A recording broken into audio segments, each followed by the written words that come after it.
you've got to have a mindset in order to do what we do, right?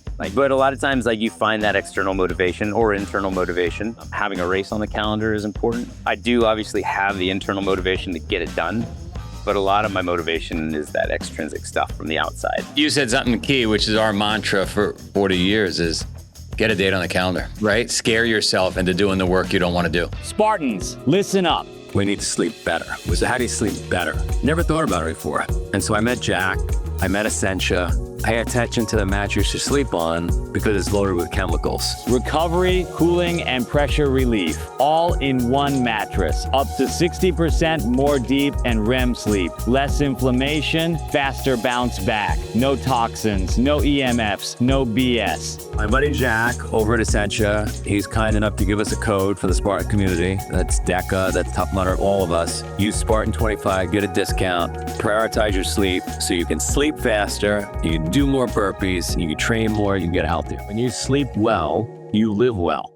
Joe De Sena here, CEO, founder of Spartan, host of the Hard Way podcast. I got a real hard character on today, Max King, animal, super athlete. Welcome aboard. Thanks for having me on, Joe. When did you start this journey on extreme endurance? I mean, really, it was I became a runner in 7th grade, ran all the way through high school, ran into college. After college, took a couple years off because I got a little burnt out, but then I started back into adventure racing and then doing some off-road tries with Xterra, and then eventually got back into the running scene and started on the really ultra endurance stuff in about 2010.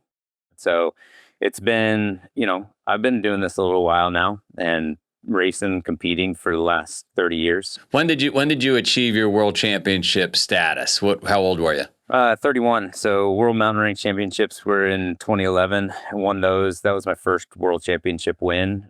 And then 2014 was the World 100K Championship. So where I started to kind of get into a little bit more endurance type stuff rather than that speed side of things. It's interesting to me, right? Because I've been around this for a long time, and in those, 30 to 35 seems to be the sweet spot for when an athlete's like a superhuman being. You agree with that? Yeah, I mean, to some extent, everybody kind of feels like that 25 to 30 is that sweet spot for anything from that 5K to 50K distance. But man, I don't know, 30s were where I hit my peak.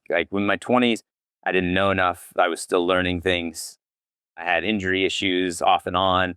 So I never really kind of reached that potential until I got old enough to where I kind of knew how to take care of myself. I knew how to train, and I could put all of that stuff into practice. And that experience really helped me get to where I was really excelling. And I would actually say that 37 was probably one of my best years in the sport.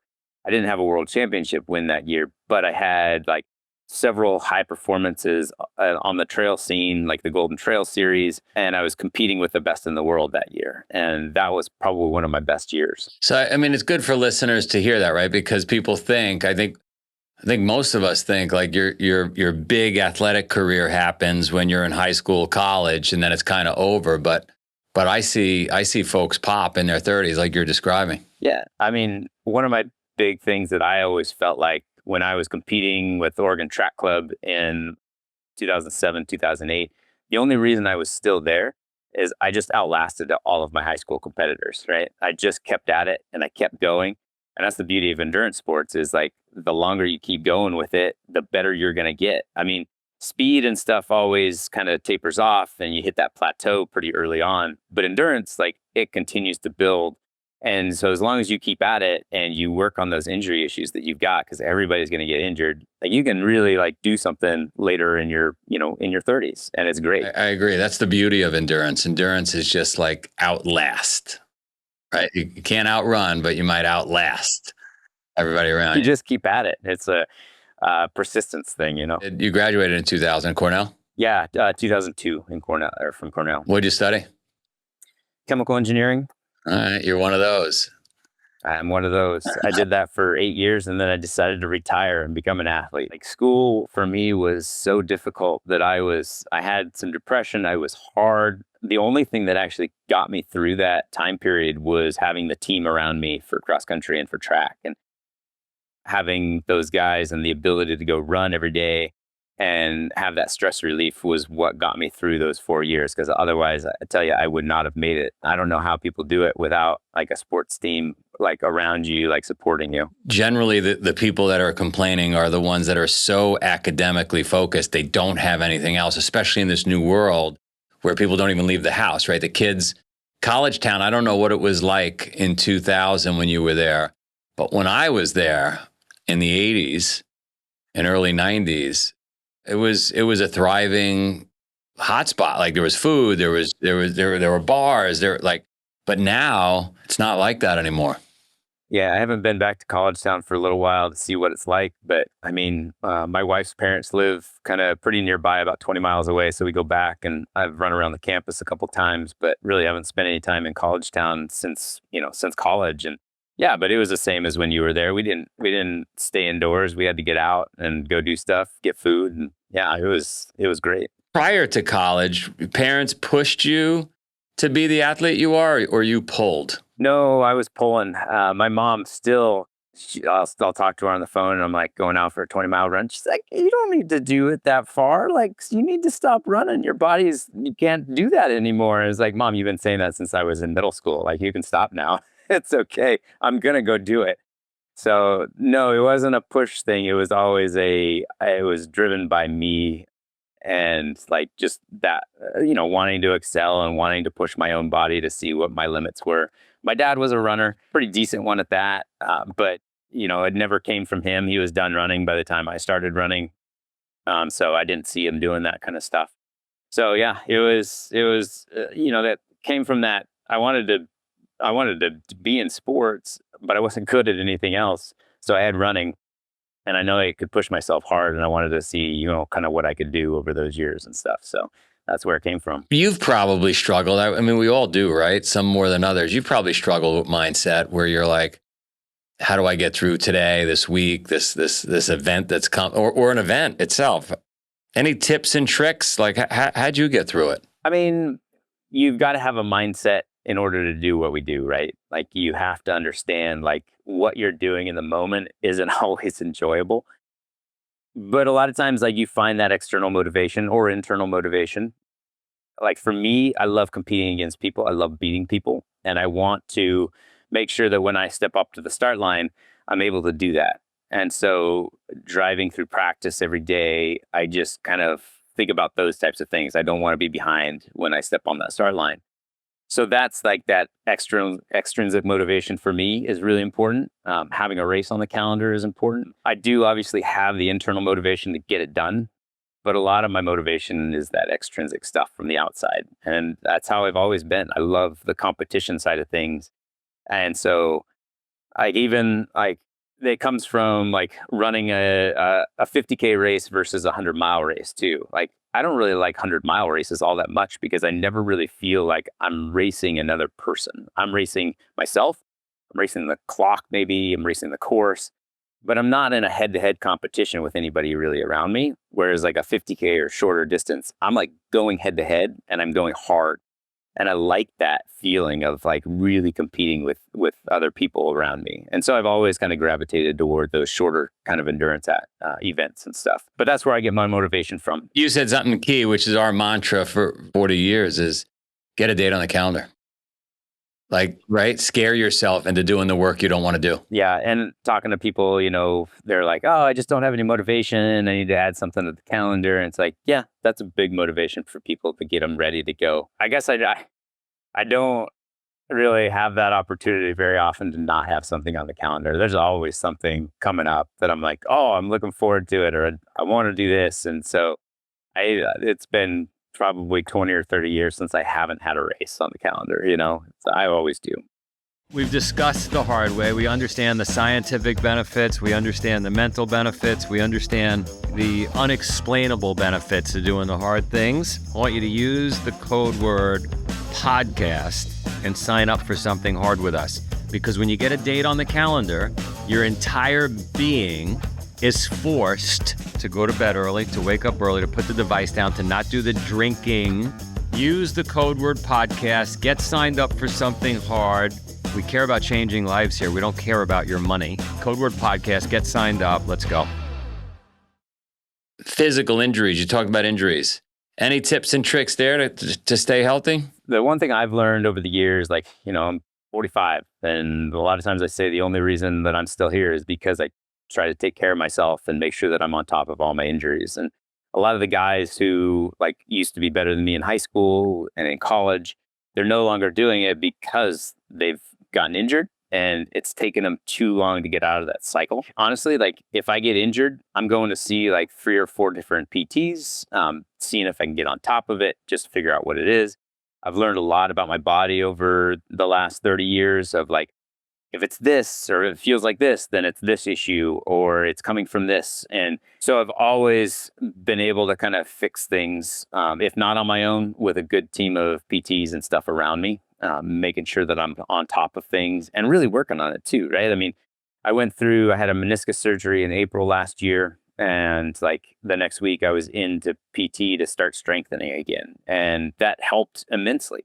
It's like staying on top of that stuff. Like, early on in my career, I'd go to a PT and they'd say, "Oh, do all these exercises." And I'm like, "What? Like, these don't even seem applicable to me."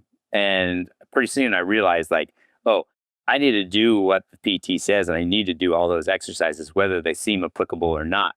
It's going to help strengthen things around that injury and get you through that injury quicker because you've got a weakness here that you really don't think you have a weakness there, but you do. And so just staying on top of that stuff, rolling, self-care, rehab, all of that sort of stuff, strength training.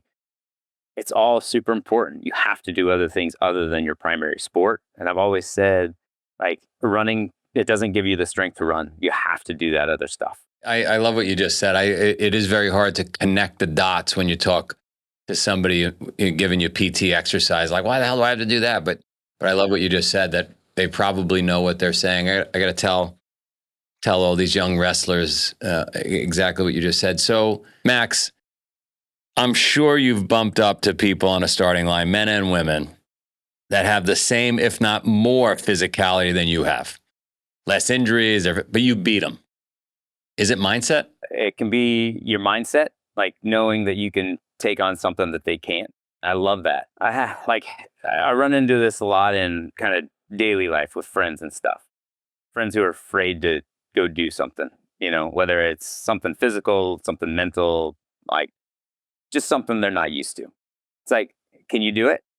And they're like, I can't do it. It's like, yeah, you can. You can do it. Just go do it. So I think part of like, what we run into in sport and in life, whatever it is just having that mindset of like, yeah, you can do it. Just go do it. That's kind of how I've like run a lot of my life. It's like 100 miles. Like, yeah, it scares me to death. Like, I'm afraid of it. Like, especially the first time I was going out to run 100 miles, it's like 40 more miles than I'd ever run before. Like, that's a long ways, right? Can I do it? Absolutely. I know I can do it.